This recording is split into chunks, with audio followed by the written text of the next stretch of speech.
Assalamualaikum warahmatullahi wabarakatuh. Selamat pagi, selamat siang, selamat sore, selamat malam teman-teman sekalian dimanapun kalian berada. Kapanpun kalian mendengarkan podcast perdanaku ini, semoga dalam keadaan bahagia dan bersyukur. Sebelumnya, perkenalkan, namaku Fadilah Novia Rahma, mahasiswa UIN Malang. Teman-teman, terima kasih ya mau mendengarkan podcast perdanaku ini. Ya, perdana.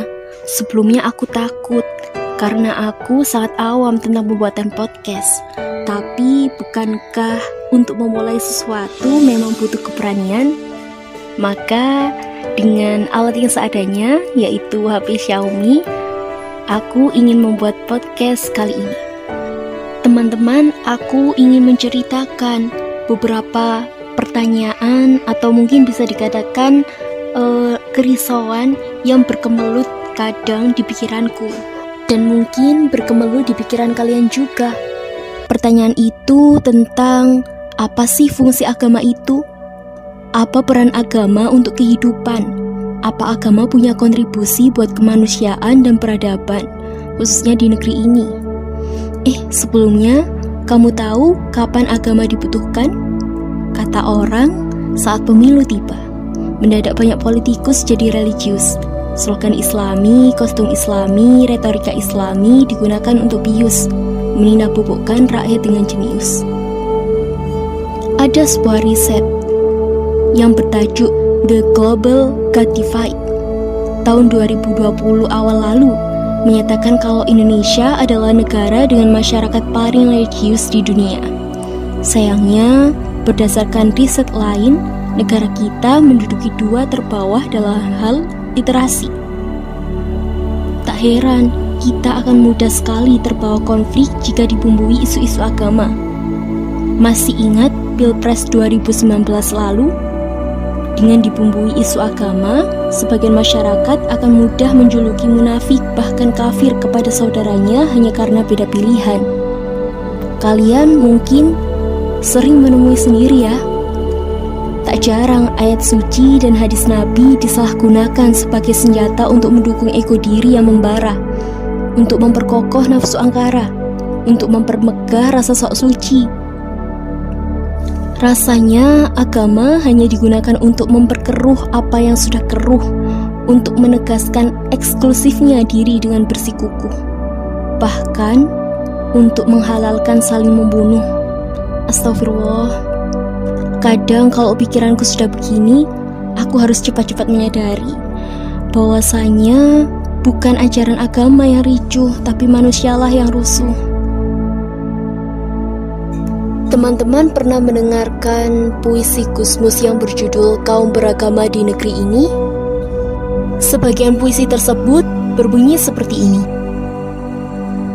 Tuhan, lihatlah betapa baik kaum beragama di negeri ini. Mereka tak mau kalah dengan kaum beragama lain di negeri-negeri lain. Demi mendapatkan ridhomu, mereka rela mengorbankan saudara-saudara mereka. Untuk merebut tempat terdekat di sisimu, mereka bahkan tega menyodok dan menikam hamba-hambamu sendiri.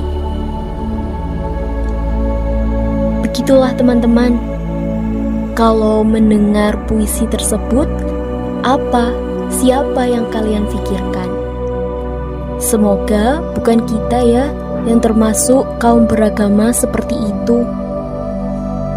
Kalau ternyata kita termasuk, ayo, aku dan kamu harus kembali ke ajaran Nabi. Di antara ajaran Nabi Muhammad SAW adalah toleransi. Kata Habib Quraisy Shihab, toleransi itu menghormati pendapat pihak lain walaupun kita tidak setuju. Toleransi itu mundur selangkah demi mencapai hubungan harmonis, namun tidak mengorbankan prinsip. Islam itu Al-Hanafiyah Samhah, agama yang lurus dengan penuh toleransi. Teman-teman, di antara sejarah Nabi yang kukagumi adalah saat peristiwa pembuatan perjanjian Hudaybiyah. Perjanjian di antara kaum muslim Madinah dengan kaum kafir Quraisy untuk gencatan senjata selama 10 tahun. Saat beliau menyuruh Ali untuk menulis Bismillahirrahmanirrahim di awal perjanjian, pembesar-pembesar Mekah tidak setuju. Mereka berkata bahwa kami tidak mengenal siapa Ar-Rahman Ar-Rahim, tulis saja Bismikallahumma. Nabi pun menyetujui. Itulah beliau yang meneladankan kepada kita untuk mencapai kemaslahatan bersama. Begitu pula dengan tulisan ini perjanjian antara Muhammad Rasulullah dengan pembesar-pembesar Mekah diganti dengan ini perjanjian antara Muhammad bin Abdullah dengan pembesar-pembesar Mekah. Teman-teman, apa yang beliau lakukan mengingatkan kita tentang bagaimana juga para founding father kita dulu rela untuk menghapus 7 kata dalam pasal pertama di Piagam Jakarta. Nabi Muhammad Sallallahu Alaihi Wasallam adalah orang yang paling bertakwa, yang paling dekat dengan pencipta semesta alam. Dengan ketakwaan beliau mau bertoleransi dengan sesama manusia. Beliau ikut berdiri mengheningkan cipta ketika ada iringan jenazah Yahudi lewat. Kalian ingat perjanjian Najron? Nabi SAW seakan menulis surat cinta kepada kaum Nasrani. Nabi juga dikenal sebagai tokoh yang anti dengan rasialisme. Beliau mengangkat Bilal bin Rabah, seorang mantan budak berkulit hitam, menjadi muadzin utama negara. Yaps, bagaimana kita tidak mau merawat keberagaman, sedangkan tokoh teladan kita adalah orang yang sangat anti dengan intoleransi. Teman, menjadi orang baik itu memang bukan perkara apa agamanya. Kemanusiaan dan kasih sayang sesungguhnya sudah menjadi fitrah tiap manusia. Sejarah mencatat jasa Nelson Mandela dan Mahatma Gandhi. Akal yang jernih sesungguhnya bisa menciptakan hal-hal baik. Namun bagaimana agama menjadi penopang, penyemangat, memperkaya hal-hal yang baik yang telah ada dan terus mengarahkan agar akal tetap pada jalan yang lurus dan tidak tercampuri oleh nafsu. Sebagaimana kata Imam Ghazali, fal aqlu ma'asyar'i nurun ala nur. Maka jika akal membersamai syariat, bagaikan cahaya di atas cahaya. Teman, kadang kita kecewa kepada beberapa hal tentang keberagamaan kita yang belum dewasa. Tapi jangan sampai lupa, ada hal-hal besar yang patut kita syukuri.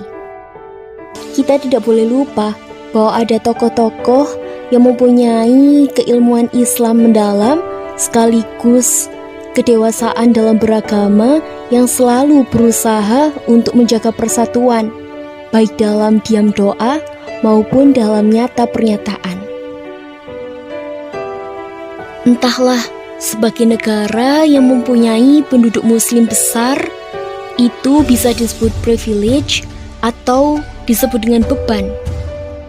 Yang jelas, ini adalah sebuah tanggung jawab. Apakah kita mampu menghayati dan mempraktikkan ajaran Nabi dalam kehidupan sehari-hari? Inilah kita manusia yang belum lagi menaklukkan gejolak dalam diri, namun juga harus menghadapi hiruk-pikuk sosial yang terjadi. Mungkin inilah saatnya kita menepi, mendekat, mengadu pada Ilahi. Maka ya Allah, atas luasnya cintamu pada tiap organel-organel semesta, jadikanlah kami wujudkan sayang, sebagaimana Nabi diutus sebagai pelita. Wa ma arsalnaka illa rahmatan lil alamin.